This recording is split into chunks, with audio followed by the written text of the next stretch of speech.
The moment that Baldy's words fell, it wasn't just Jack, even Jonathan and Celine gazed at the Baldy with gazes that tried to express their disbelief. They just couldn't understand what this guy was thinking. At first, Jack had never expected that he would actually be offered $500 million after simply playing the game. One had to know that when Jack came here, he had the intention of actually completing the system's task. So, the moment that he received the system prompt about the completion of the mission, he was already satisfied with it. But all the same, he was here for double benefits. So, when he was told that he would actually receive $500 million, he was satisfied, although he was still not sure why the Baldy here offered such a hefty sum. But when he heard that Jonathan was actually going to receive something after he had worked so hard on the court to barely win the game, he wasn't pleased at all. What's more, a cooperation between the two sides, Jonathan, whose background had billions of dollars, and a Baldy guy who could easily offer $500 million in cash that easily, it wasn't something small. So, the 60% that Jonathan was going to receive was definitely far bigger than the $500 million that Jack was going to receive. This made him slightly displeased. It was also at this point that he realized that Jonathan had actually decided to use this chance to use him to earn more. Although he was displeased, he could simply reciprocate by making use of Jonathan's connections more. But, as the one that had brought all the benefits and was being offered the least share here, he could solve this with the Baldy.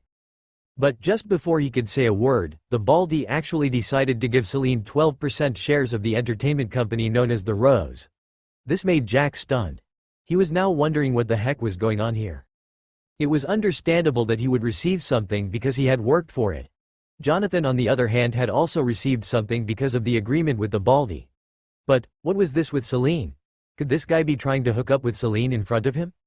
Remembering the time that he saw that the Baldy was actually sneaking glances at Celine and Jonathan, Jack frowned. Even if he had not said that the two of them were in a relationship, it wasn't a good feeling that came when you saw that the girl that you had brought with you being seduced by another man. At least, why don't you ask the relationship between the two of us first and ask for my permission if I can allow you to try your chance? But what's this? You actually dared to try showing off your wealth in front of me and try hooking up with her just like that? Do you think that a man doesn't have my own temper? You must have underestimated me. Jack roared in his heart as his eyes turned cold. At least, he could have been lenient if this guy was actually someone that was at their age group. But this guy was already a few age groups ahead of them, and he was trying to be a cow that actually wanted to eat the young grass? And wasn't this embarrassing him? He received only $500 million after working hard. On the other hand, the Baldy was actually trying to hook up with Celine by offering 12% shares of the Rose Entertainment Company. Wasn't this the same as the situation where a guy is given $100 and his girl is taken away in a Bugatti? In other words, it was like this guy was stating that your love for this girl can be broken by $100. But the girl herself is worth several millions of dollars. Since you are poor and don't know the true value of the girl, let me take care of her for you. Baldy didn't know what was going on anymore. He could feel that a cold gaze had landed on him. And at that moment, he froze in place as he felt that he was being stared at by a predator and there was nothing that he could do to escape. Celine and Jonathan too had not expected that the Baldy would be so decisive when it came to the issue concerning trying to make sure that the two of them didn't tell Jack that he had been having an idea about Celine. All the same, Celine wasn't going to tell Jack about this. The reason being that she didn't want to cause Jack any problems. She knew that the Baldy had to be someone with a good amount of influence in the capital just from the fact that they were actually talking about deals worth billions of dollars. Now, this guy was trying to make up for his mistake by offering her 12% shares of the Rose Entertainment Company. This wasn't a small company because it was a company that was evaluated to be worth around $106 billion. This was more than 3 times bigger than Jack's Good Vision Security Limited. Just the 12% shares of the company were worth $12.72 billion. Celine's Gravy family was worth around $20 billion. So, the shares were already more than half of her family wealth. How could she not be stunned by the amount? Jonathan, my good cousin, you actually let your in-law be seduced by another guy when I was away. Why are you not acting like a good cousin at all? At this moment, just when silence was dominating the locker room, Jack's voice echoed. And when those present heard his words, they were completely stunned. Their eyes nearly popped out of their sockets as they couldn't believe Jack's words at all. Jonathan was shocked about how Jack knew about this, and what's more, the smile that was on Jack's face was so familiar. That was the same smile that Jack had when he was beating him up on top of the roof of the Cardinal's Supreme Hotel after he took the body strengthening solution.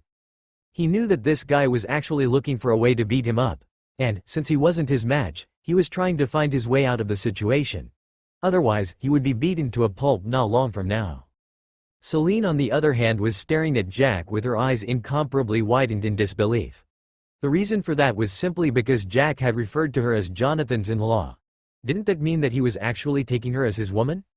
Celine blushed as her heart beat erratically. She was feeling happy and at the same time nervous when Jack said indirectly that she was his girl.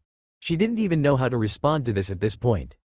On the other hand, the Baldy wanted to cry. He had offered a lot of benefits and was going to suffer a lot just because he didn't want Jack to know that he had been having some ideas about Celine. He had been hoping that the compensation that he was offering the two of them was enough to make them not to sell him out. But what was going on here? He had just completed offering the benefits and was exposed. He really wanted to sit on the ground and start wailing. Feeling that Jack's gaze on him was getting colder, the Baldy was soaked in sweat and was already shivering. This was someone that even Jonathan couldn't compete against and was from the Jezda family. So, how could he actually beat him? The Rose Entertainment Company was his biggest company. He was also engaging in real estate and that was the reason as to why he was fighting with someone for a piece of land. There was a misunderstanding. I really didn't know that she was your woman. Had I known, I definitely wouldn't dare to try making a move on her. Baldy stammered as he tried to explain himself. Is that so? Why is it that not only are you trying to hook up with her in front of me, but you are actually trying to look down on me? Jack asked. His voice was colder than before. And with every word that he said, his voice got even colder. What the FCK? Since when did I try snatching your girl in front of you? And when did I look down on you? Here I was only trying to give out some benefits to make them not tell you a thing about what happened back there. Jack's words had made the Baldy understand that Jack had thought that he was trying to hook up with Celine when he offered her the 12% shares of the entertainment company. Now, he was regretting having not done this in private. Had he given out the benefits to the two in Jack's absence? As long as they agreed to not tell him, how was Jack going to know about it? Furthermore, he had already told himself that he was going to make sure that he would stay away from Celine as he could. And although he had given her 12% shares, he was going to make sure that he wouldn't attend any meetings that concerned the shareholders as long as she was present. I'm saying the truth. I had no intention of hooking up with her when I offered her the shares. Baldy tried explaining. Now, the shirt that was beneath the coat had already gotten soaked in his sweat. Baldy looked towards Jonathan for help. But when he saw that Jonathan was looking flustered and seemed to be looking for a way out of the situation, the Baldy finally thought that he was finished. Even Jonathan was already troubled. So, what could he do in front of Jack when he was a nobody in front of Jonathan? Hee, you are so funny, aren't you? If you are not having some ideas, do you mind telling me why you would offer such a big amount of shares? Jack asked as he smiled coldly. Baldy was trying to say that he had no ideas about Celine. So, how could he explain that he was actually giving her the shares so that she wouldn't tell him that he had tried getting the permission to take her out from Jonathan? That would definitely make things worse than they already were. He would be in even deep soup. See, you can't even say the reason behind that. Let me guess, you were giving her the shares so that it would be easy for you to meet her in the future, right? Jack guessed. This time, it wasn't just Baldy, even Jonathan and Celine had the same thought as they looked at Jack. Hey, what's up with your imagination? It's so rich. See, you can't even say the reason behind that. Let me guess, you were giving her the shares so that it would be easy for you to meet her in the future, right? Jack guessed. This time, it wasn't just Baldy, even Jonathan and Celine had the same thought as they looked at Jack. Hey, what's up with your imagination? It's so rich.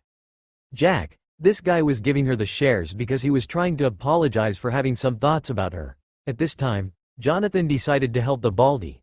As long as Jack was made so that he wouldn't begin targeting them, he would be saved from the beating. Is that so? Jack asked doubtfully. This was the compensation for having some thoughts about Celine? Yes. The Baldy nodded hurriedly. Since Jack already knew that he had been having some kind of thoughts towards Celine, he might as well use this chance to apologize. I really didn't know that she was your girl.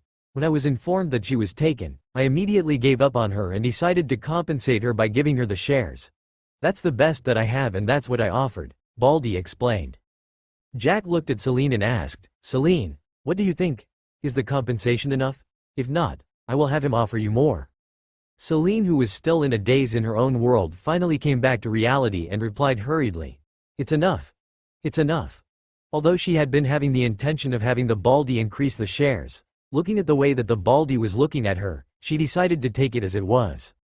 Yes, although she knew that the value of the 12% shares in her hands were as big as half of her family's wealth, she wasn't going to give an easy way out for a lecherous person like Baldy here. But not sure if she asked for more would press the Baldy in a corner that would in turn make him fight with Jack to the death, she decided that this was just enough. In any case, she was going to hand over the shares to Jack. Her thinking was simple: she had acquired the shares because of her relationship with Jack. Had it been that she was just like how she was before she met Jack, let alone the compensation, perhaps this guy might have acted like Collins and tried getting her by all means possible. So, it was only right for her to hand over the shares to Jack. Although she wasn't sure how wealthy Jack was in real sense, at least, she felt that it wouldn't be bad for him to add more wealth to the one that he already had. "Since she has agreed, I will leave the things the way they are. I won't pursue the matter as long as you don't dare to have some funny thoughts towards her," Jack said. "You don't have to worry at all. I won't dare to even think of thinking about having some thoughts about her," Baldy immediately agreed. Although he had lost a lot, he knew that he had saved a lot as well. If Jack decided to attack his business, even the multi-billion project that he had gotten might be lost. With that out of the way, Jack looked at Celine and said, "Let's go. It's already almost 5. We still have a few hours to go around the city." Celine nodded her head and went to stand by Jack's side. Jack looked at Jonathan and said, "Can you help us finish the procedures? You are going to be here and you have a deal to complete with him." "Why should I do that for you when you are going out to enjoy yourself?" Jonathan snorted. He was ready to refuse. He wasn't Jack's subordinate after all. "You know, I haven't let you off the hook for letting someone have some ideas about your in-law when she was under your care," Jack stated with a smile. "Hee, don't worry. I'll have all the procedures done for you. The money will be transferred and the shares transfer agreement will be brought for my in-law to sign it." Jonathan chuckled and agreed immediately. There was no way that he was going to let Jack beat him up.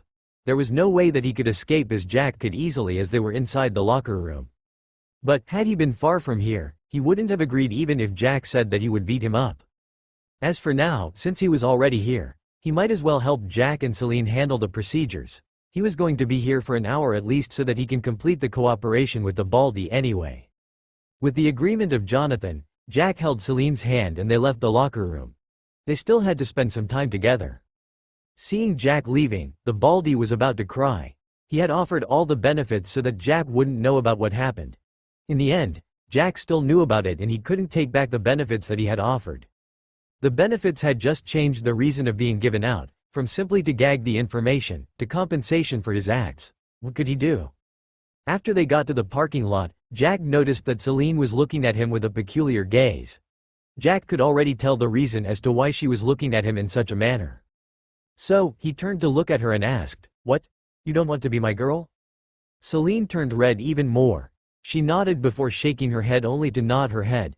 She was muddled at this time as she failed to comprehend what to do here. Jack hadn't confessed to her directly that he loved her. Instead, he simply asked if she wanted to be his girl.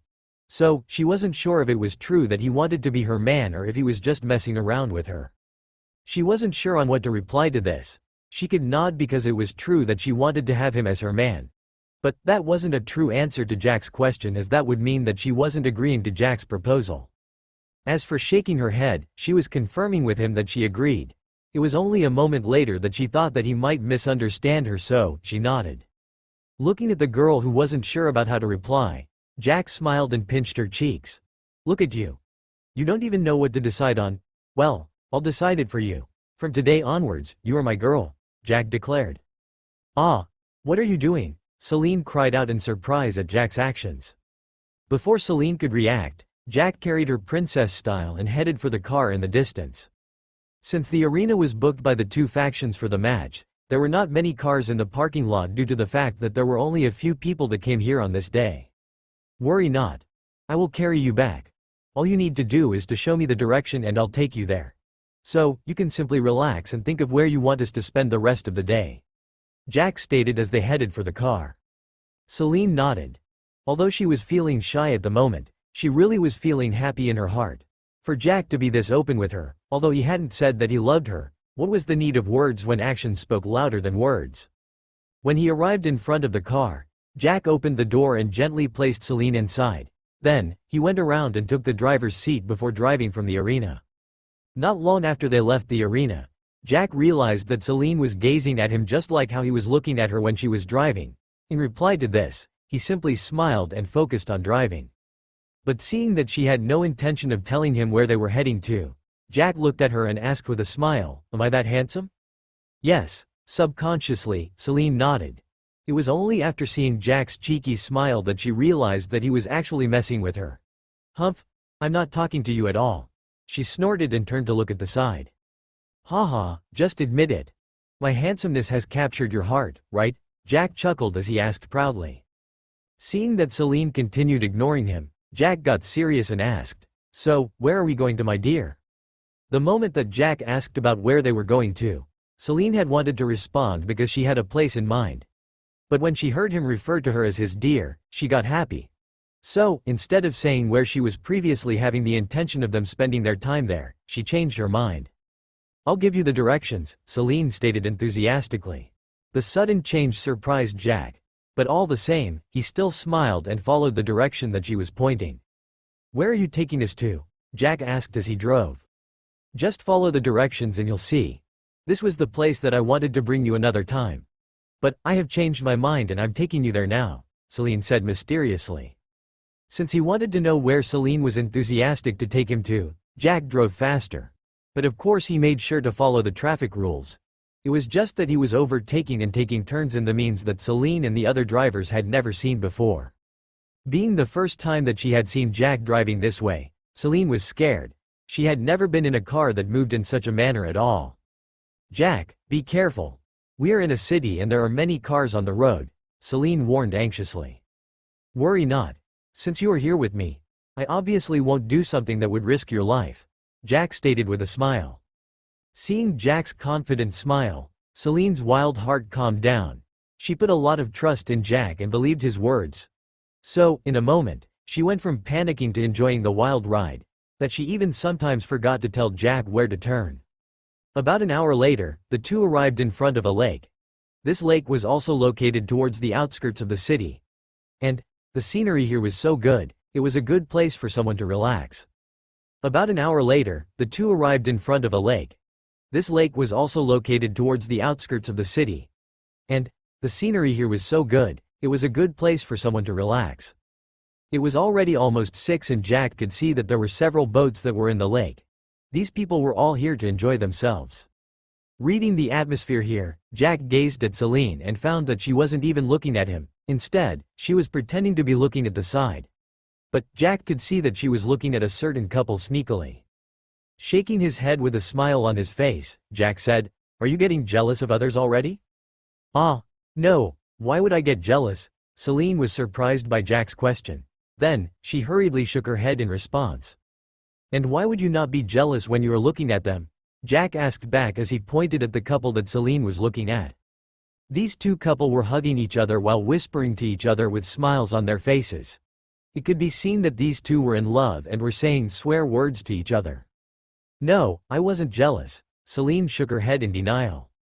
"Okay, there's no need for you to be jealous. I'll take you out. You wanted us to come here and enjoy our time alone, right?" Jack asked as he parked the car. Celine replied in a low voice. After parking, Jack got out of the car before opening the door for Celine like a gentleman would. Then, he held her hand and asked, "So, where are we going to?" This was a new place for Jack and he wasn't familiar with it, so, he would have to depend on Celine to take him around. At the center of the lake, Celine's grasp on Jack's hand tightened. Her heart was already racing due to the joy that she was experiencing currently.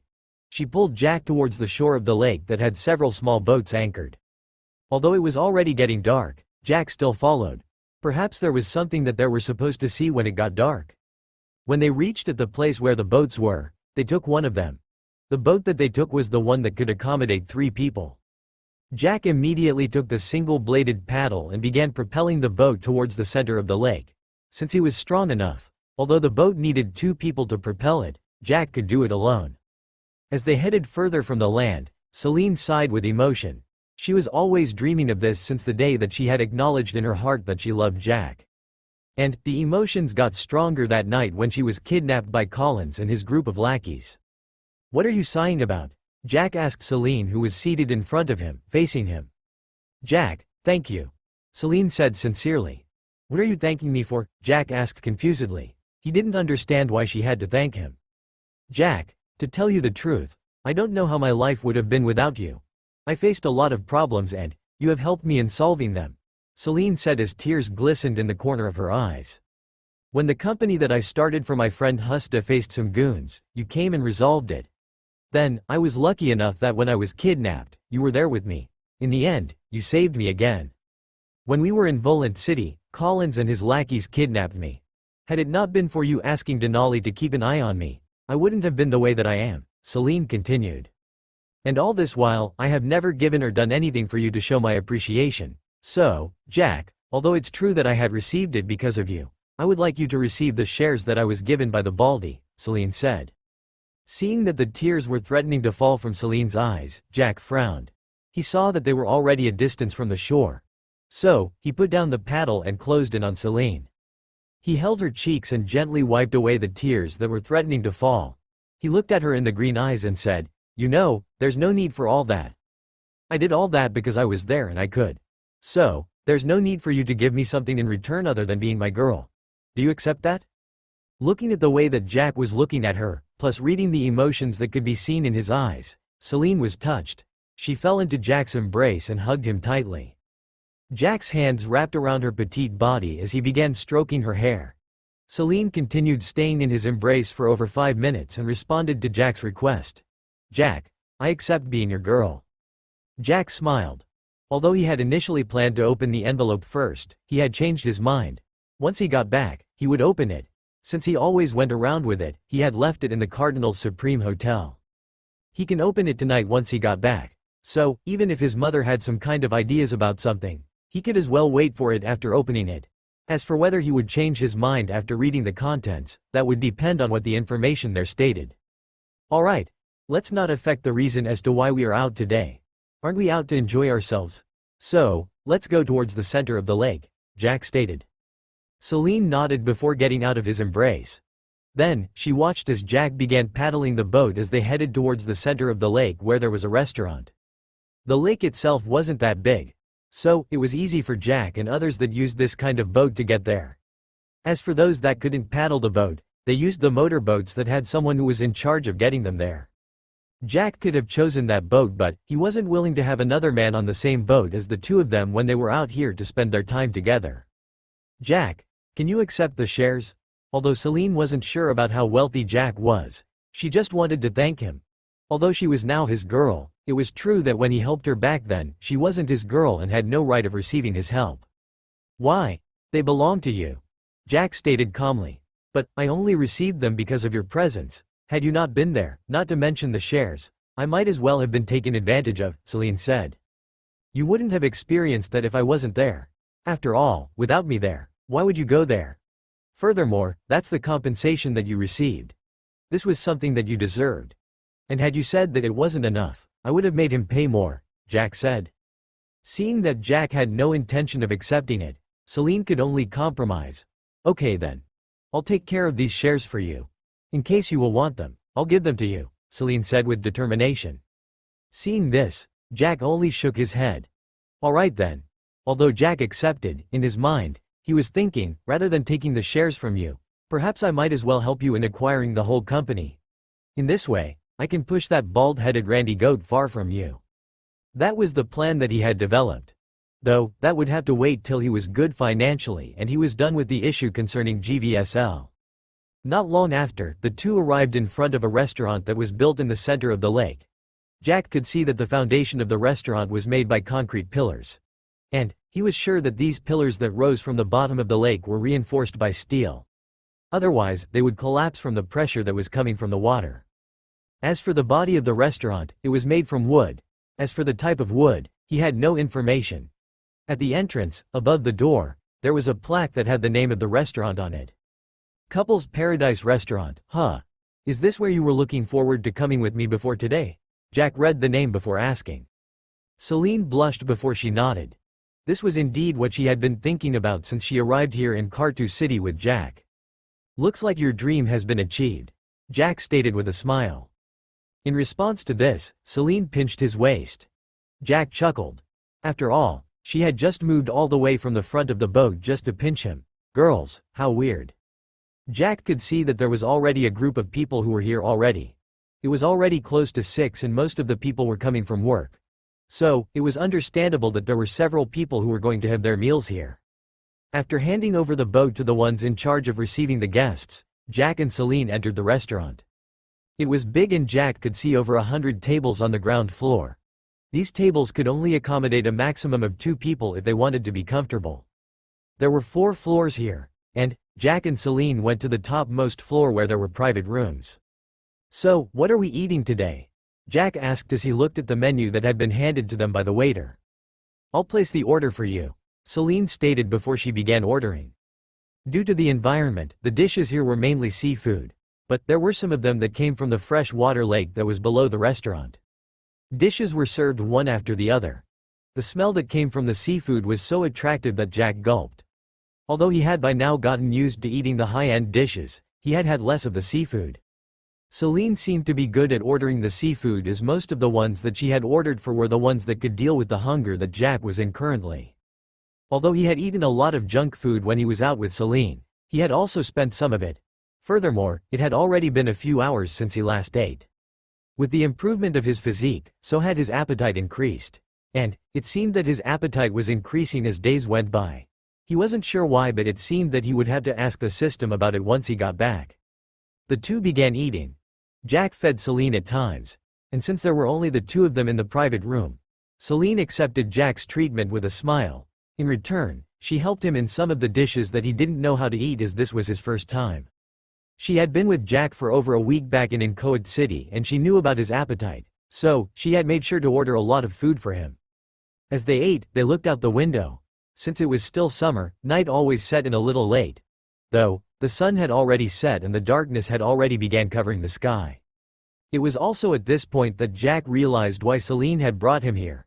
It wasn't just because of the cool breeze that blew from the lake into the restaurant through the huge windows. It was the scenery when darkness set in. When they finished eating, the duo simply went towards the window and watched as the night set in. One by one, lights were being switched on. The bulbs that were used were clearly special as they were lighting up the lake from about 2 meters from the water surface. In other words, around the restaurant, there were several lights that illuminated the darkness from the water. The water itself was clear. So, as the myriad of colors shone, Jack could see different types of fish that began swimming towards the lights. Other than being attractive, it was obvious that the heat that was produced by the bulbs was attracting the fish. Jack had never thought that in this shallow lake, there were so many fish species. But most importantly, these fish were mainly those that were used for decoration. These fish were all brought here by the owner of the restaurant. She likes fish a lot, so when she was building a restaurant here, she had decided to add a few more fish here. Celine began explaining as she leaned her head on Jack's shoulder. The fish that she brought here, although they are ornamental, they are the ones that could survive the harsh conditions of the lake, unlike the ones that are reared in the fish tanks. But as a result, the ones here are not as beautiful as the ones that can be kept at home. But still, under the illumination of the lights of different colors, the beauty of the night here is colorful. Most couples come here during the night to enjoy the view while at the same time, they would be enjoying themselves with the delicacies of the restaurant. Jack nodded in response. He too enjoyed the serenity here, and as they watched the beautiful view, they also enjoy the slow, emotional and romantic music.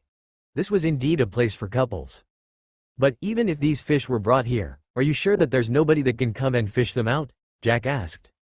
Well, that could have been possible if they were not being restricted.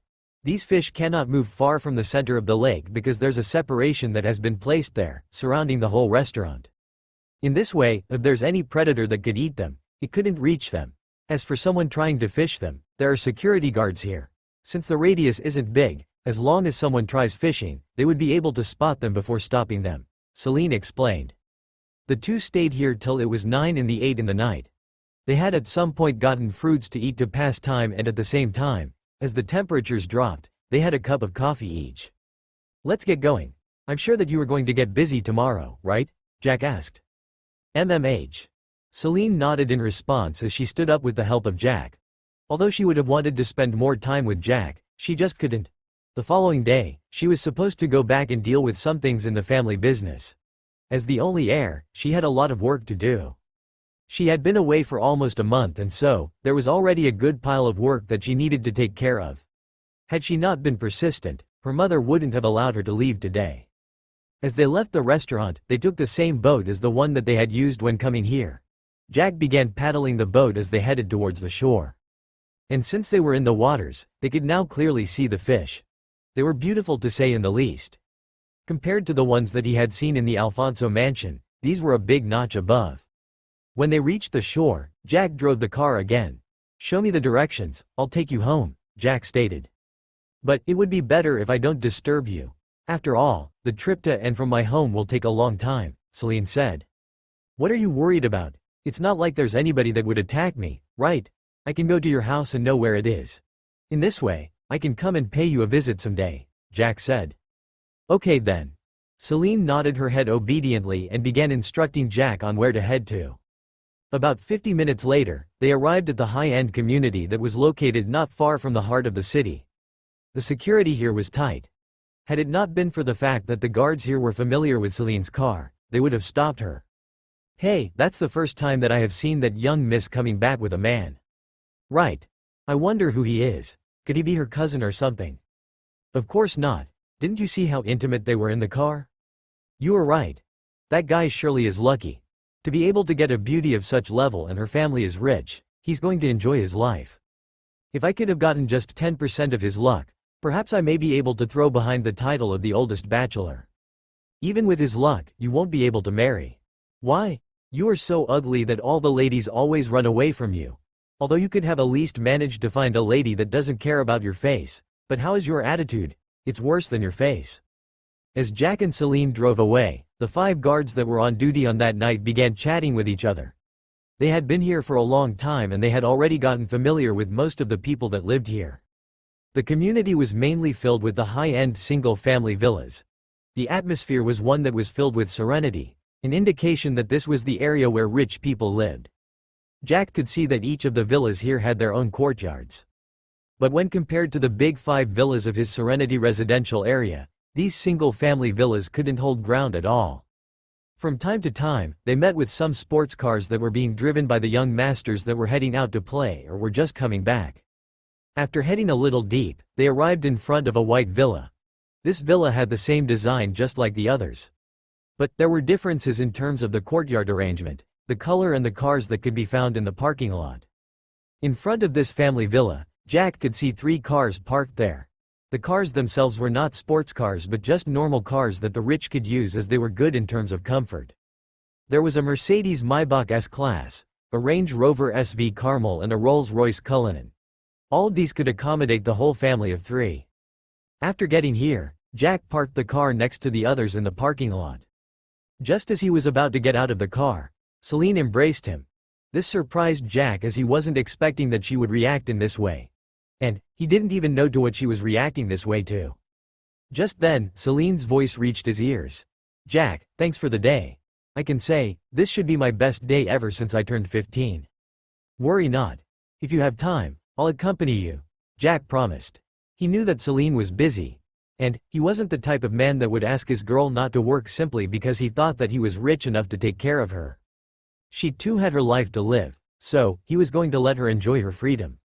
After a while, Celine got out of his embrace before opening the door. Jack followed. He wanted to take a taxi back to the hotel. "Jack, why don't you come in? I'm sure that my parents are home. It won't be bad for you to know them, right?" Celine suggested. "Jack, why don't you come in? I'm sure that my parents are home. It won't be bad for you to know them, right?" Celine suggested. Jack thought about it for a moment before he rejected. "Although I'm already here, I don't think that this is the appropriate time for a visit. It's already 9, close to 10, Jack said.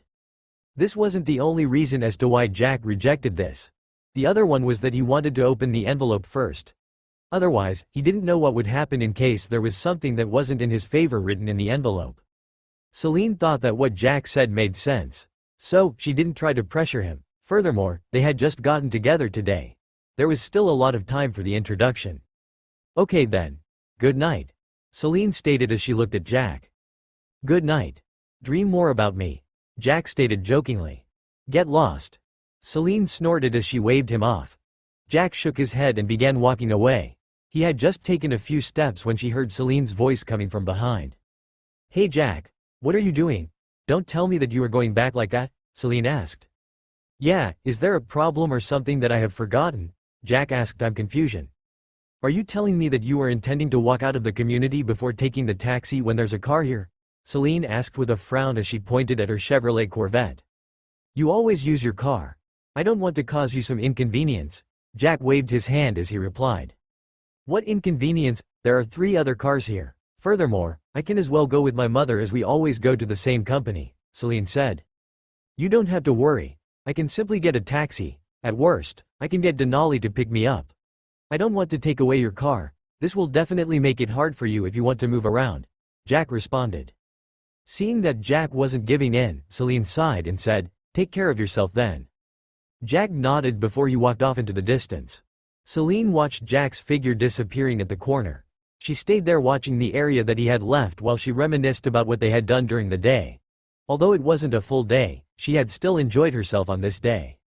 She was lost in her thoughts that she didn't detect when someone walked towards her. The person that had come and stood behind her was a man that seemed to be in his mid-40s. He had black hair and brown eyes. The corners of his eyes could tell someone that he was an experienced person. He was a businessman at the end of the day. And the business world was full of the unexpected. Ah! Celine, who was still far from the present, felt someone tapping her shoulder. She was frightened that she jumped up as she cried in surprise. The events of her kidnap had yet to dissipate and she was now afraid of being held or touched by a person from behind, especially during the night. What are you jumping for? You're home yet you are so scared. Has someone scared you recently? The man asked. Looking at the black-haired man, Celine finally calmed down. She smiled and replied, Not really, Dad. It was just that I wasn't expecting that there would be someone that would be behind me at this time. How can you not expect that someone would come out when you two were talking so loudly with no intention of hiding it? The man, whose name was Bruce, Celine's father, asked with a snort. Celine blushed when she heard that her father had heard the conversation between her and Jack. But all the same, she didn't mind because she wasn't having the intention of hiding the relationship between the two of them at all. Although it was night, there were lights all over the place. So, Bruce managed to see the blush on his daughter's face. He got curious. Since when did you two been dating? Dad. Seeing that her father was so direct about the matter, Celine couldn't help but complain. After all, this was her first relationship. And although she wasn't going to hide it, it was another thing when it came to talking about it so openly, especially when the one that she was talking to was her father. What? You two are not dating? Bruce asked again. He had managed to watch the two of them when they got out of the car. The moment that the car arrived, he had decided to come out and see why Celine had come back at this time in the night. It was very rare for her to come back at 8, let alone 9. So, he had hidden at the side of the door and listened in on the conversation between the two of them. And for one thing, he was impressed about the fact that Jack cared about Celine's day-to-day life. And although he was simply wearing casual clothes, Bruce could detect some kind of aura around Jack that proved that he wasn't some nobody. Well, we are dating, Celine responded. Since when? After all, this is the first time that I'm seeing you with a boy, and from the way that you two are interacting with each other, you two seem so familiar with each other. Bruce asked again. Well, we started dating today. But we met a month ago in Inchoate City when I went there to start a company for Husta, Celine replied. Today? And you only met for a month? Bruce was surprised. What? Is it bad? Celine asked with some doubt. Of course there's something wrong here, Bruce stated. Are you sure that the two of you have only met recently? Or are you trying to hide something from me? Bruce questioned. What are you trying to imply, Dad? Must we meet earlier than a month before we start dating? Celine asked. Till this day, she hadn't told her parents that she had faced some difficulties back in Inchoate City. Since Jack had already taken care of the Dante family, she didn't see that there was any need for her to cause George any trouble. She had interacted with him back then and found that he was a reasonable young man. Since the main decisions of the Dante family would have to depend on George, Celine knew that if her parents knew that the Dante family had organized for her to be kidnapped, they would make things hard for the Dantes, and so, George would have a difficult time. As for Collins, she had yet to say a word. After all, even if she told them about it, what could they do? Colin's family was bigger than hers. So, she would only add pressure to her parents when they already had another one on them. Let's talk inside. Bruce shook his head. It seemed that Celine wasn't going to tell him the truth. He might as well use his wife to get the answers out of her. He had always doted on her since she was young, and it was only her mother that was more strict towards her. Celine followed her father into the villa. But all the same, she was wondering what her father was talking about. Could he not be approving of the relationship between the two of us? Celine got worried. If her parents didn't approve her relationship with Jack, then what was she going to do? I'll just have to let them know about Jack. With his character, I'm sure that they won't be able to disagree with the two of us. And when it comes to worse, I might as well expose the fact that Jack is richer than us, Celine thought to herself. When they got into the living room of the villa, Celine saw a woman with reddish hair who was busy with something on her laptop. Celine smiled sweetly as she sat next to the woman before leaning on her shoulder. "Mother, I'm back," Celine said with a cheerful smile. "Can you behave a little? I'm currently busy with something here," the woman, whose name was Caitlin, said as she continued with what she was doing. "Mom, why are you so busy when you are already home? You should rest a little." Celine's heart ached when she looked at her mother, who was busy. Her mother had always been working hard every day, harder than her father. She was trying to make sure that the family business rose higher than it already was. "How can I rest when you left all the work to me and Faith? Had you been there, perhaps I might have rested at this time," Caitlin replied. There was a lot of work today? How come I didn't know about it yesterday?" Celine asked in surprise. "How could you know about it when the deal that we were negotiating about the supply of the cosmetics has been successful today? We are still dealing with the contracts, the supply channels, and so on. The workload has increased," Caitlin replied. "It was successful? Hee. I knew that Mom would be able to acquire the deal," Celine said proudly. "Of course I would. But we had to reduce the profits that we are going to receive. But in any case, this deal will bring us more benefits in the near future," Caitlin replied. "Hey, why don't you ask about our daughter's achievement today?" Bruce spoke from across the living room. He too had taken a few documents and he was going through them. "Achievement? What achievement?" For the first time, Caitlin took her eyes from the screen of the laptop and looked at her husband before gazing at Celine. "Dad." Celine threw her father a grieving glance. She now understood why her father had asked her to come so that they could talk inside. It turned out that he wanted to use her mother to get to know more about the relationship with Jack. Although she wasn't happy, she still wasn't afraid of letting her mother know. Although her mother was strict with her, she also loved her very much. "Our daughter has a boyfriend," Bruce stated. At the same time, he made sure to not look at Celine. "A boyfriend? What kind of boyfriend again?" Caitlin frowned as she asked. "Come on. A boyfriend, a romantic type?" Bruce shrugged as he responded. He knew that his wife was thinking that her daughter had gotten a male friend or something. This was something that she didn't have. "Celine, how long have the two of you been dating and when did you meet?" Caitlin asked urgently. Not understanding why her mother was behaving like that, Celine still replied.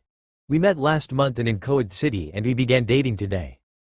"Whew, that's good." Caitlin heaved a sigh of relief. "What's good, Mom?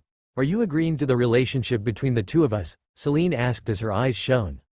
"No, it's good that you only recently met because I'm not agreeing to that relationship of yours. Just a month, I'm sure that love hasn't developed between the two of you yet," Caitlin replied. "What's good, Mom?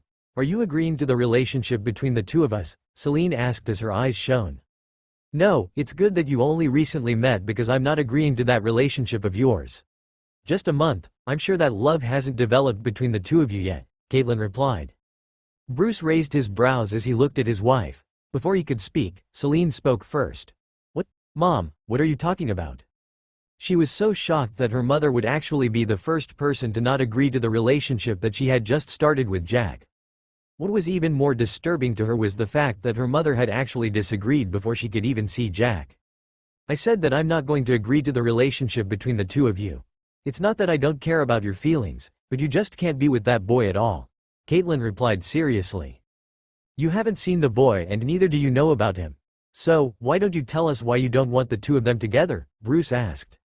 "As I have said, it's not that I don't care about her, but I have my own reasons as to why I can't agree to this. So, you'll have to bear with me," Caitlin replied. "But Mom, I can't agree to this," Celine shouted. She had great feelings for Jack. And although it was true that they had only recently met, The feelings that were in her heart could be compared to those that had been nurtured for years. Even if you don't agree, you'll still have to stop seeing him the same way. Even if you can continue as friends, I don't mind. But, there will be nothing more than just that, Caitlin replied. Humph. Celine harumphed before running upstairs, tears welling up in her eyes. It was obvious that she couldn't agree to this. She had just gotten together with Jack and hadn't even enjoyed her love yet. But now, her mother was actually telling her that she had to give up on this love of hers. Seeing Celine leaving, Bruce shook his head and looked at Caitlin, waiting for her explanation. Seeing that her husband was looking at her, Caitlin sighed and spoke. This is the only way. You should know that there are things that I have yet to tell her, and neither have I told you because I promised to keep it a secret. In real sense, this is for the best. I'm sure that the relationship that she's currently in won't be good for her once the truth is revealed. So, you will have to wait till she turns 20. A month after that, I will tell her what to do, Caitlin explained. Bruce's brows furrowed deeply when he heard his wife's words. He could tell that there was a big mystery behind her words. But since she hadn't told him about it, he knew that even if he asked, she wouldn't tell him. Okay then. I trust you this time. Bruce nodded. Then, as if thinking about something, he asked, what about that young man called Arthur? Could all this be related to him? Arthur is a different case that is quite tricky for us to resolve. But in any case, these two are completely different things. Caitlin shook her head as she replied. I hope that he won't go far in case he sees that Celine is together with that young man, Bruce stated before turning his attention back to the documents. Yeah, you should have seen him. How's the boy that has attracted Celine's attention? Caitlin asked curiously. He's good from the way that I see him, and I can tell that he's not a simple young man if he can get Celine to actually be with him, Bruce replied. Huh. Caitlin nodded before shifting her attention back to the laptop and continued doing what she was doing before.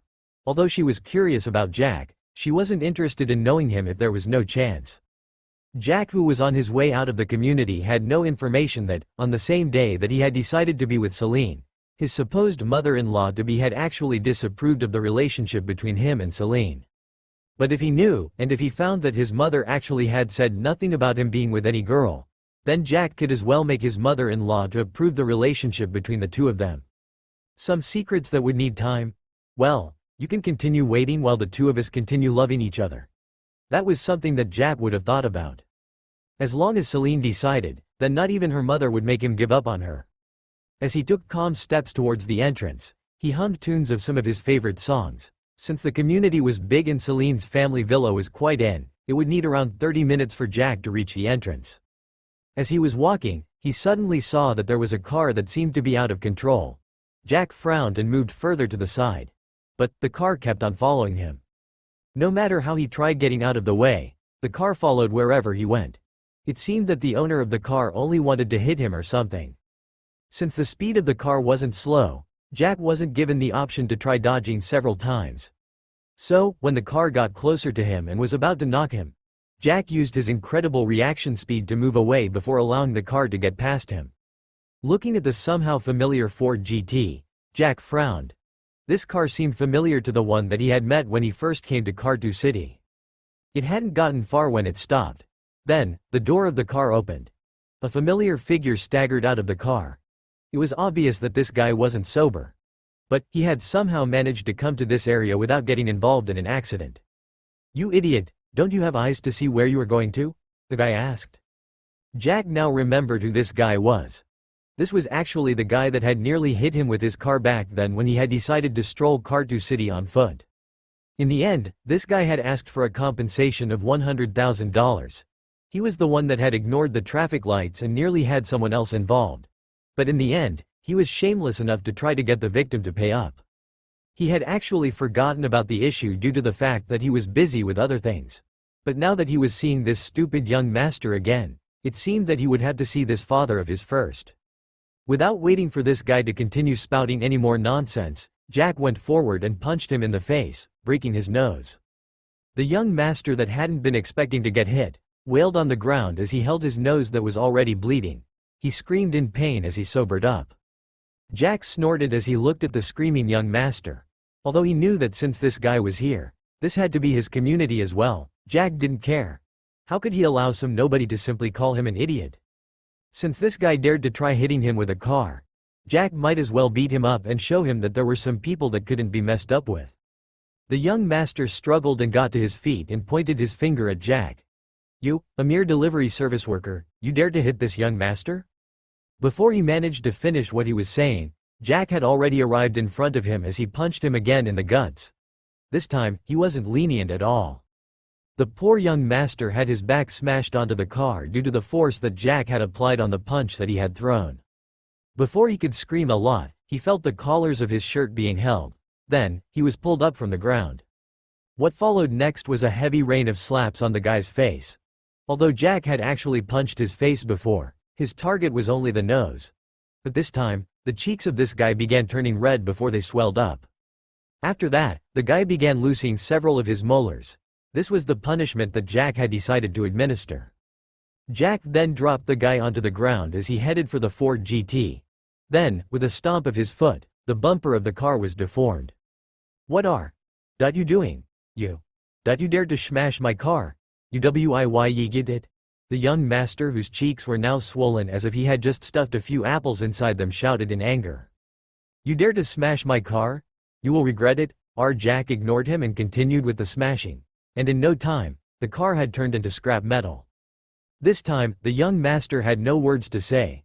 After all, he had just seen a man wreck a car with just his kicks and stomps. This was inhumane according to his thoughts.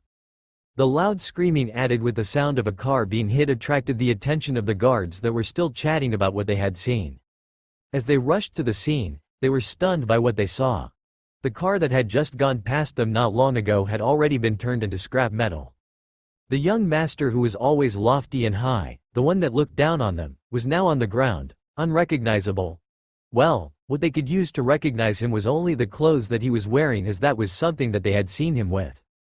"What is going on here?" one of the guards asked. Seeing the guards, the young master's eyes lit up. He immediately got to his feet and went to hide behind them as he pointed towards Jack. That guy over there beat me up. And smashed my car. Beat him up," he shouted. Though, having lost a few of his teeth, his speech was quite childish. The guards couldn't help but disdain the young master. At other times, he would be lofty in front of them.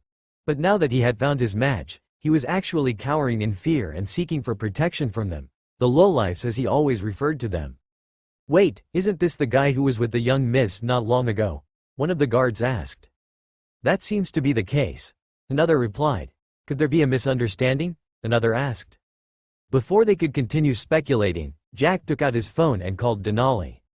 "Hello boss." Denali greeted. "Can you contact Dixon of GVSL to get to the gates of his community right now?" Jack asked. "Yes boss. I'll do it right away," Denali replied before ending the call. "Can you contact Dixon of GVSL to get to the gates of his community right now?" Jack asked. "Yes boss. I'll do it right away," Denali replied before ending the call. The guards looked at Jack and didn't know what to do for a moment. After all, not long ago, they had seen him together with Celine. And from the way that they were in the car, it was obvious that the two of them had an extraordinary relationship. Now, if they dared to casually attack Jack, they would have to suffer the consequences. Gravy family was definitely bigger as compared to this young master's. So, they had to tread carefully and not to hit a steel plate. But when they saw that Jack was making a call, they decided to wait. Perhaps things would resolve themselves. "What are you guys waiting for? Beat him up." The young master saw that none of the guards was making a move and got angry. He wasn't strong enough to beat Jack. But, he believed that with the 5 guards working together, they could deal with him. "Young master, you will have to calm down a little. This issue isn't easy to resolve," one of the guards stated. "What ish not easy to resolve? He beat me up, and destroyed my car. Can't you see? Or do you need any other evidence other than the woundish on me?" The young master used his trembling finger to point at his car, then at his swollen face. "It's difficult. After all, how could he hit you when you were in the car? It's obvious that you came out of the car before he started beating you up," a guard retorted. The young master was stunned. He had never thought that they would actually ask him why he climbed out of the car. In real sense, he had seen Jack walking on the road. Being that he was in a bad mood, he decided to hit him with the car. Even if he killed him, he believed that with his father's influence as the assistant manager of GVSL, he would be able to resolve the issue if the police were involved. But he had never expected that he would actually get beaten up to this extent. Just as he was deliberating on what to do, he thought of something and decided to call his father. Although these guards would occasionally obey him, they could sometimes decide not to follow his instructions. So, if his father was here, he believed that it wouldn't be a problem for him to deal with the issue here. He took out his phone with his hands trembling, but just before he could make a call, he saw that there was a car that was rushing over from inside the community. Currently, they were closer to the edge of the community. Not long after, the car pulled over next to the scene. And when the young master saw the car, he was so excited that he actually rushed towards it. This was his father's car. So, although he didn't know why his father had left the villa or if he was heading somewhere, he simply thought that he was lucky that his father was here. Unexpectedly, his father, who was dressed in his pajamas, got out of the car and began looking around, completely ignoring the young master who was standing in front of him. "Dad, where are you looking at?" "I'm right here." The young master waved his hand in front of his father, trying to catch his attention. "Who's this idiot? Get out of the way. You're blocking me. I have something important to do." As he spoke, Dixon pushed the young master to the side and continued looking. When he spotted Jack, his expression suddenly tensed up as he rushed forward. The young master, who was on the ground, stunned, not knowing what to say or do, was surprised to see that his father had ignored him and was actually heading towards the crowd of guards. "Dad, I'm over here. You must have mistaken someone else for me," the young master shouted. But, due to the swelled muscles of his cheeks, he felt intense pain due to the stretching of the muscles as he shouted. He got to his feet and was just about to rush over and try getting his father back to his senses when he was forced to stop. After all, what happened next stunned him to the core. "Boss, I was told to come here." Dixon gave Jack a deep bow as he spoke with great respect. Since he was part of the top management, he had actually seen Jack. And today, he was simply resting on the bed after his supper when Denali called him and asked him to head to the entrance of the community as Jack had instructed. Knowing that Denali was Jack's personal assistant, Dixon immediately got to his feet, took the car and sped towards the entrance of the community. He didn't even have a chance to dress up as he was afraid that he would delay something important, and now, seeing Jack here, he knew that he was right not to make Jack wait for him. But he was still questioning himself why Jack was here at this time of the night. Furthermore, it didn't seem like it was something good considering that it involved the guards. And there was a scrap car here as well. "Well, I guess that you know that guy over there, right?" Jack asked while pointing to the young master that was still seated on the ground, dumbfounded. He wasn't the only one, as even the guards were surprised by the situation. How could they not know about Dixon? He was an assistant manager of GVSL, the security company that had been developing crazily recently. And they had gotten used to seeing him passing through the gates looking dignified. But in front of Jack, he was as obedient as a small boy that had met his parent. And he had actually called Jack boss. Could it be that Jack was actually his boss? The real owner of GVSL? If that was the case, then they had dodged the bullet. Had they rashly attacked Jack, they would be in for big trouble. It was no wonder that he could be so intimate with Celine. It turned out that he was a big shot. Well, that was to be expected. Celine was a young miss from a prominent family. And she was so outstanding. So, how could just anybody be worth of her affection? Several thoughts ran through the minds of the guards as they watched the scene from the side, not willing to interfere at all. I don't think I know him." Dixon observed his son for a while, but in the end, he couldn't recognize this person whose head was akin to that of a pig. "Oh, are you sure about that? Because that guy told me that he's your son about 2 weeks ago." Jack raised his brows. Could it be that the young master was bragging, or could it be that Dixon was simply trying to dodge the responsibility? "My son?" Dixon was flabbergasted. It was also at this time that he remembered that the young man had the same physique as his son. Furthermore, the shirt that he was wearing tonight was the one that he had bought him recently. And the voice of this guy really matched his son's. He had been in a hurry previously that he had ignored such a fact. Then, he turned to look at the scrap metal that had some shapes that represented the body of a car. The registration number of the car was actually that of his son. At this point, Dixon's heart began pounding hard, wondering what had happened here. And from the expression on Jack's face, it was obvious that he was annoyed. "Father, it is me." The young master finally got up from the ground and hurried to his father's side. He then pointed at Jack and said in a hateful voice, "Father, that guy over there just beat me up and mashed my car. And The she-guardish over here yefushed to catch him and beat him for me. When Dixon heard that his son was beaten, his heart palpitated as he boiled in anger. Coincidentally, the anger wasn't directed towards the one that had beaten up his son. But it was instead directed at his son. He slapped his son's plump face and asked in anger, "What did you do this time?"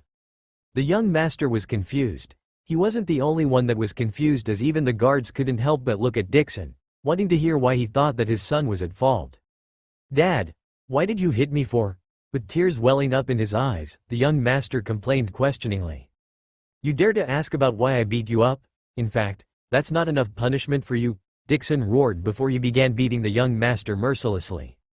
The young master wailed incessantly. He was already beaten up by Jack and was injured in the face. And now, his father had actually taken the initiative to beat him up.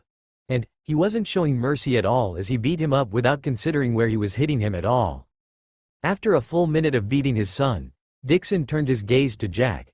He gave him another bow and spoke. "Boss, my son has made a mistake. I hope that you can forgive me as I failed in my duty of disciplining him." Jack looked at Dixon. This Dixon was quite a hard-working person and Jack had seen it himself. But all the same, he had to be punished as he didn't educate his son well. His son was using the company's name to bully others. This in itself was a dark spot on the company's reputation. "You work well. So, I won't dismiss you. Instead, I will have you demoted to a single level below the assistant manager. You will talk with Tracy about it tomorrow. Then, you can have a chance to go back to your position as long as you work hard," Jack stated. "Thank you, boss." Dixon heaved a sigh of relief. He was lucky that he wasn't dismissed. As for the demotion, he felt that it was a good punishment for his failure. As for what his son did, he would have to ask him later on. Seeing that everything was out of the way, Jack decided to leave. Seeing him leaving on foot, Dixon spoke up, "Boss, why don't you use my car?" "Okay." Jack didn't refuse. He got into Dixon's car and drove away under the dumbfounded gazes of the guards and the young master. Jack drove back to Cardinal Supreme Hotel. The moment that he got there, he received a system prompt that had been delayed for a while now. "You've earned $500 million. Multiplier applied. You receive $50 billion. First income. As a reward, you gain a single chance to choose a skill of your own liking." And as Jack continued heading into the hotel, he felt the phone in his pocket vibrate. Immediately, he could tell that he had received a message from the bank indicating that he had received the money. But what made Jack frown a little was the fact that the payment had been delayed a lot. Wasn't it just transferring $50 million? What took the baldy so long for him to complete the transfer? Ringing, his phone rang. The caller was Jonathan. "Hey, what's up?" Jack received the call and asked casually. "What do you mean by what's up? Aren't you supposed to be thanking me for helping you make sure that you received your money?" Jonathan asked in a displeased tone. "You delayed for a few hours. So, there's no way that I'm going to say thank you for that," Jack replied calmly. "You, humph. Let's see if next time I'll help you deal with such things," Jonathan snorted. "What help? You were simply trying to dodge the responsibility," Jack replied. "What responsibility?" Jonathan pretended not to know what Jack was talking about. "Worry not. The next time that we meet, I'll remind you," Jack stated.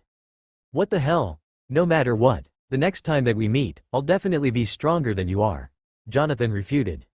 "I never talked about fighting.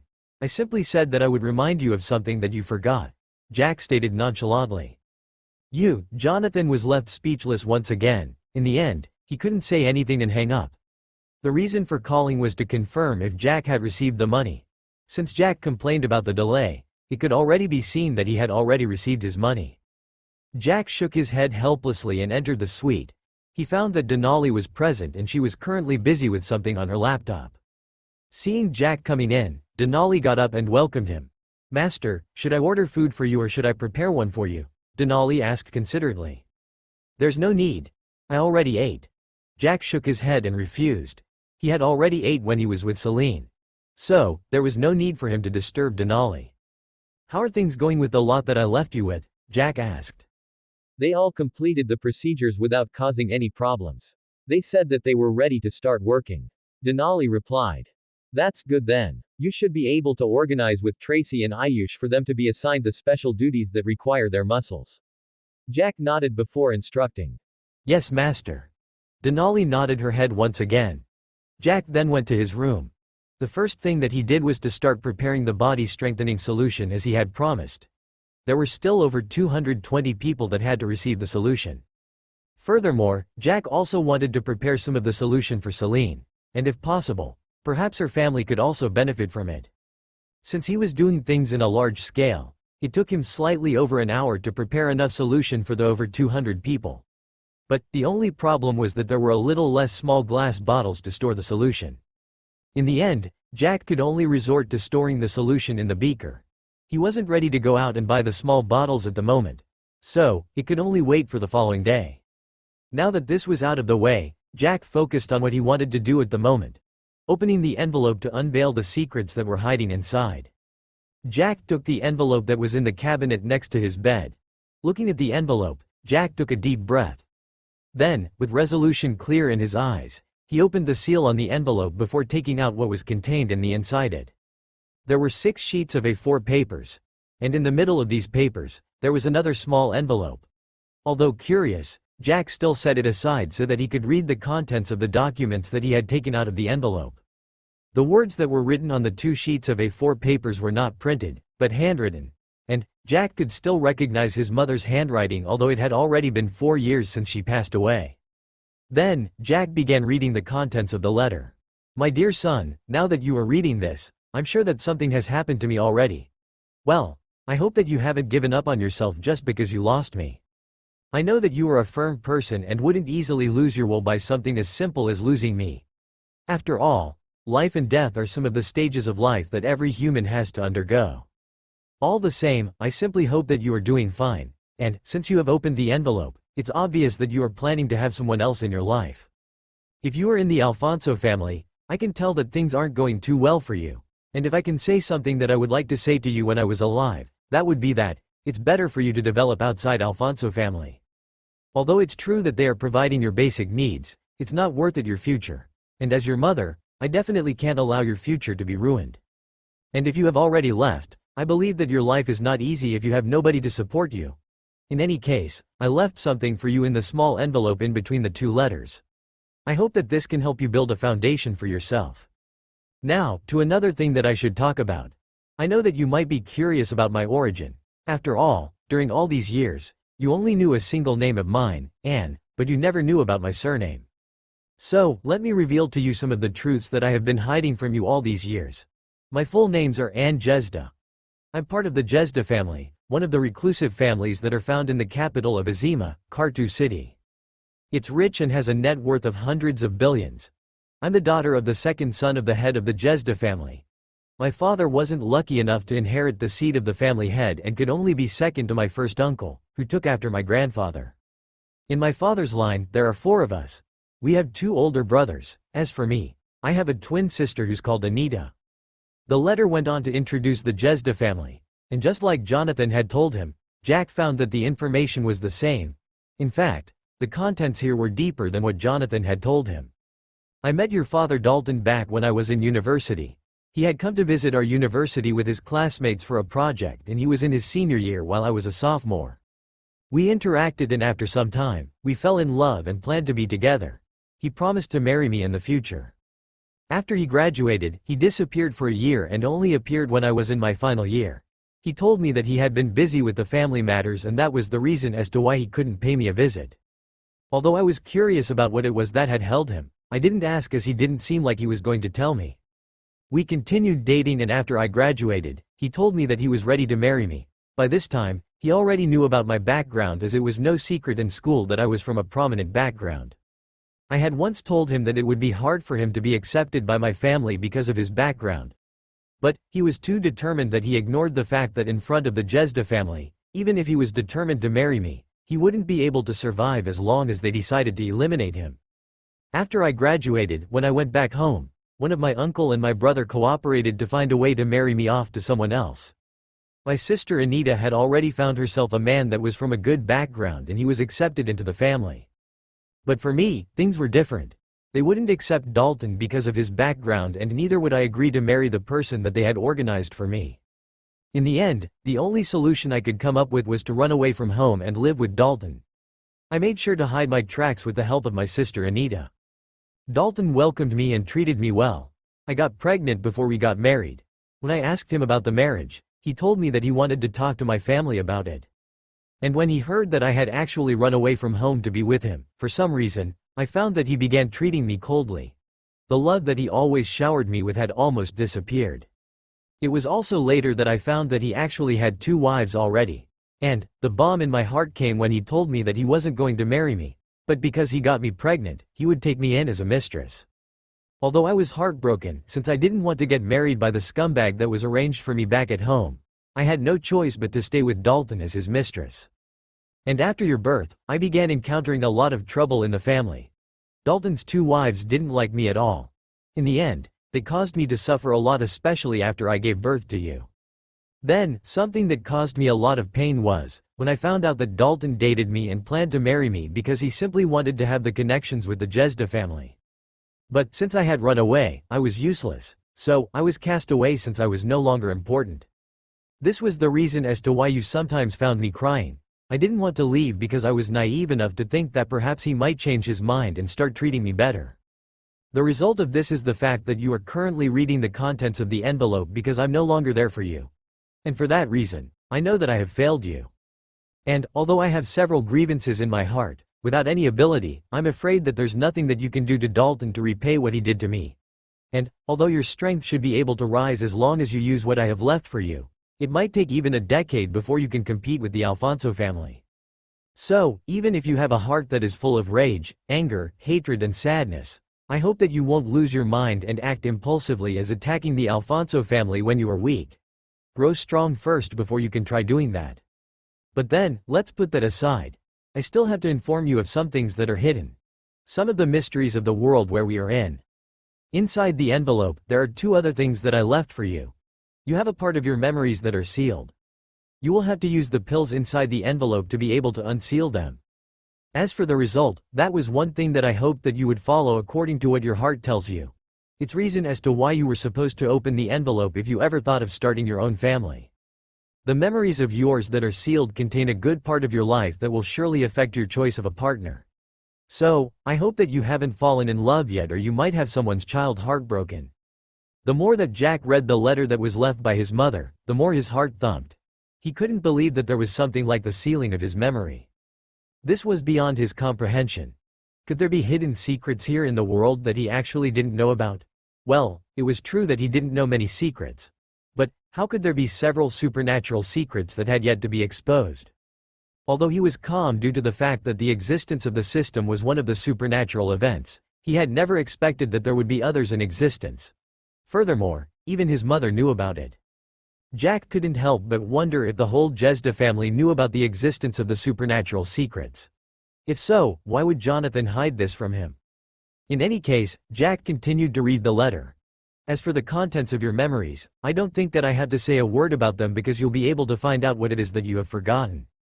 After you find what you have lost, I hope that you can do according to what your heart wills. But just an information in advance, in the memories of yours, you will know someone that you'll only have to look for when you believe that you have some ability. That person is someone that I came to know during the years that I was in the Alfonso family. She used to come to Crystal City. As for the reason, she always said that this was related to business. As for the secret that I'm hiding, I don't think that I can expose it to you because of my concern for you. The moment that you know about it, you will no longer be able to live a normal, peaceful life. But you have to know that the sealing of your memories is related to me. And, the reason behind this is because I didn't want to implicate someone else in the matters concerning me. But now that I have left, even if you get your memories back, nothing will happen. So, I would like you to take care, my son. The world is full of mysteries that are hiding in the dark. And these mysteries are like a Pandora box. When you open them, you have to expect anything, benefits or losses. And, none of the two is something simple. As for the Jezda family, if you happen to encounter someone, I just hope that you won't reveal that you are my son to them. After all, not everyone in the family will welcome another competitor into the family. Well, since I'm no longer there with you, I guess that I left you without saying goodbye. I can only say goodbye to you in this way. Goodbye then. Sorry for failing you, and I hope that you won't face difficulties. Take care. That was where the letter ended at. Jack had his brows raised as his mind spun, several thoughts going through his mind continuously. He didn't know what to say and neither did he know what to do. But he thought of something. Angel, why is it that the system couldn't help me to remove the seal that is on my memories even after it has been with me for almost 2 months now? Jack asked. Well, you can't just go around and start blaming the system for your incompetence. What do you mean by my incompetence? Jack was flabbergasted and didn't know what to say about Angel's choice of words. That's right. You are the one who is incompetent here. After all, you have yet to upgrade the system to the second level. Had you done that, the system would have simply removed the seal from your memories. Jack was surprised. Then, he asked, if the system can only help me after it upgrades to the second level, isn't it the one that is supposed to be called incompetent? Not really. The system has the ability to remove the seal on your memories at the moment. But, you have to fulfill the conditions for it to be upgraded to the second level. In this way, you would have proved your worth as a hardworking person. In this way, the system can do that for you for free and there wouldn't be any side effects.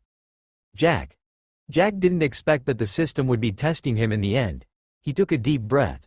It seemed that he was missing a lot of things till this point due to the fact that the level of the system was low. Excuse me. The system's level isn't low, it's just that your authority's level is low. That's what you are upgrading. The system's authority level. Didn't you previously say something like, system upgrade condition? Jack wondered to himself. But due to the fact that he still has other things to take care of, he could only set the thoughts aside and deal with what he had just read. The sealing of his memories was related to his mother.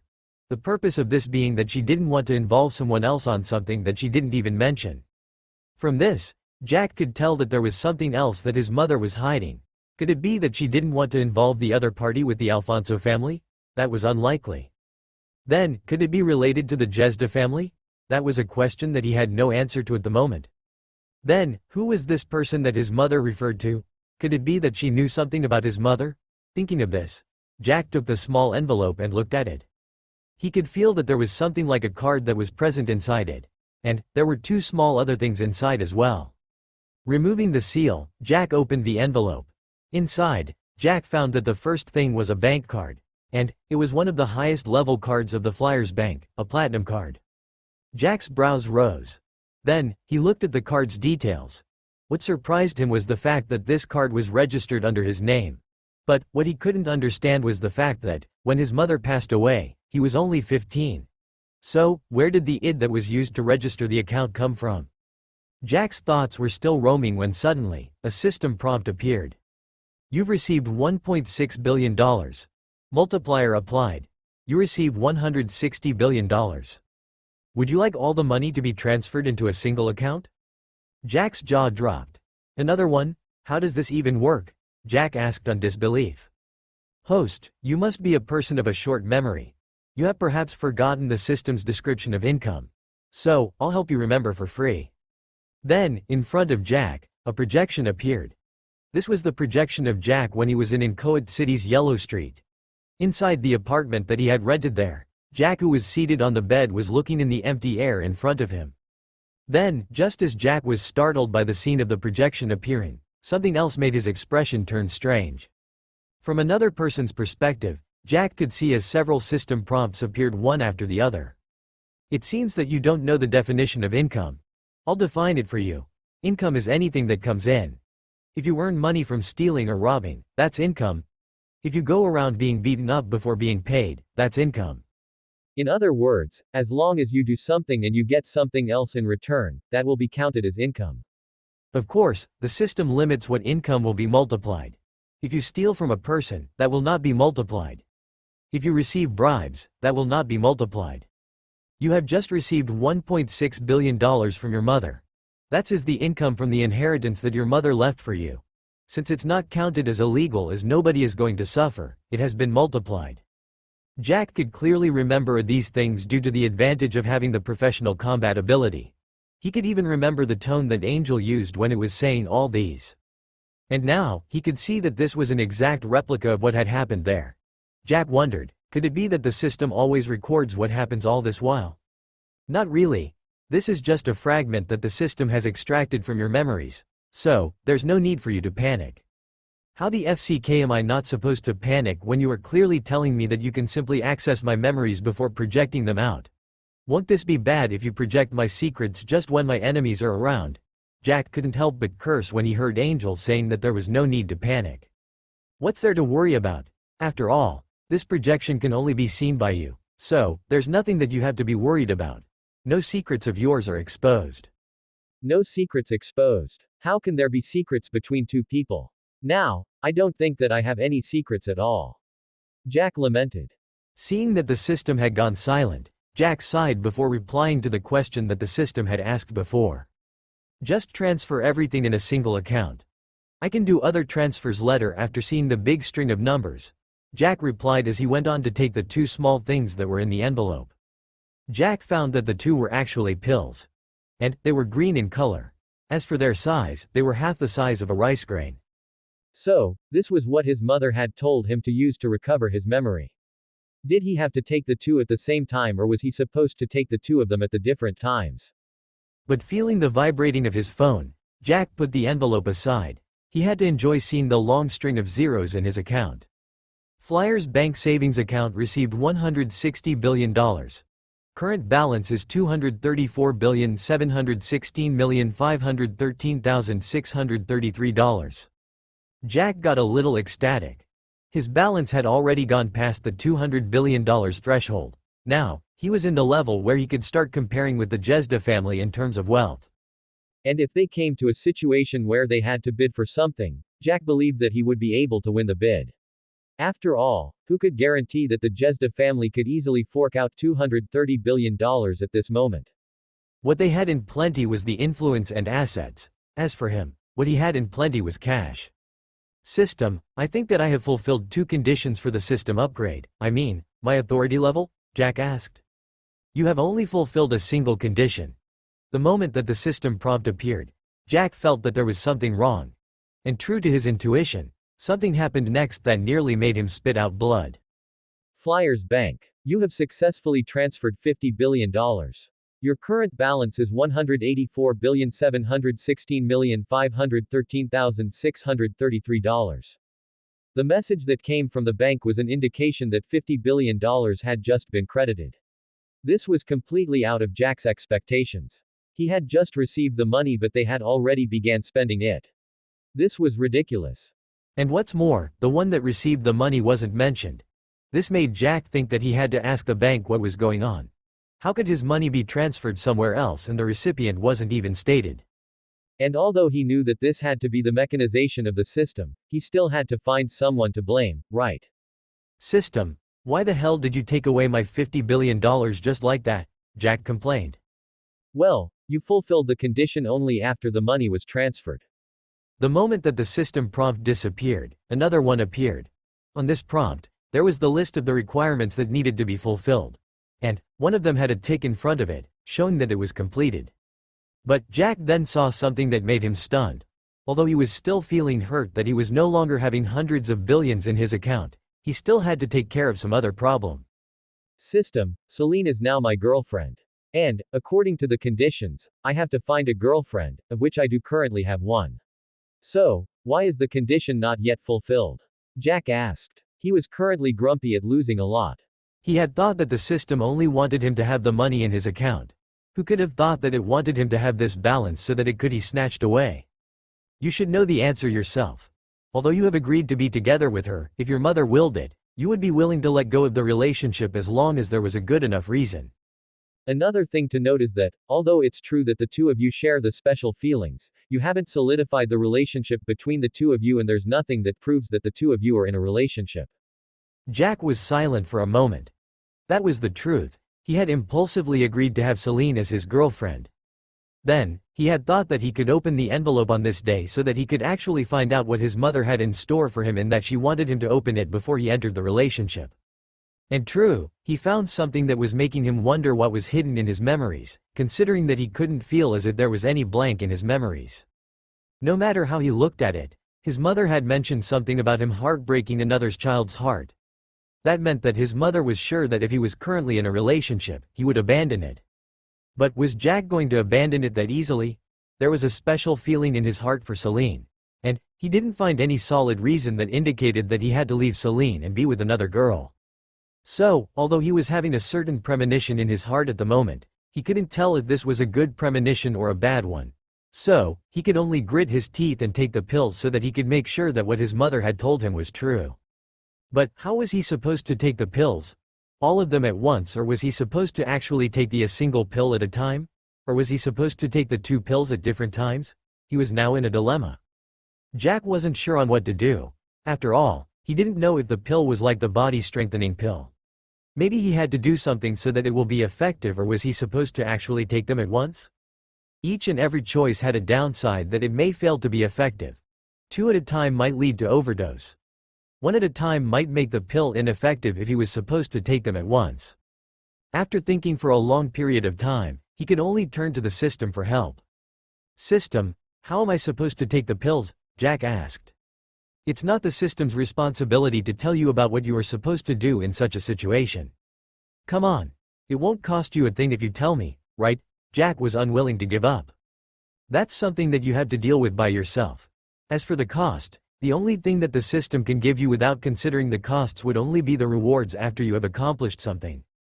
Have I not just accomplished something? I have already fulfilled one of the conditions.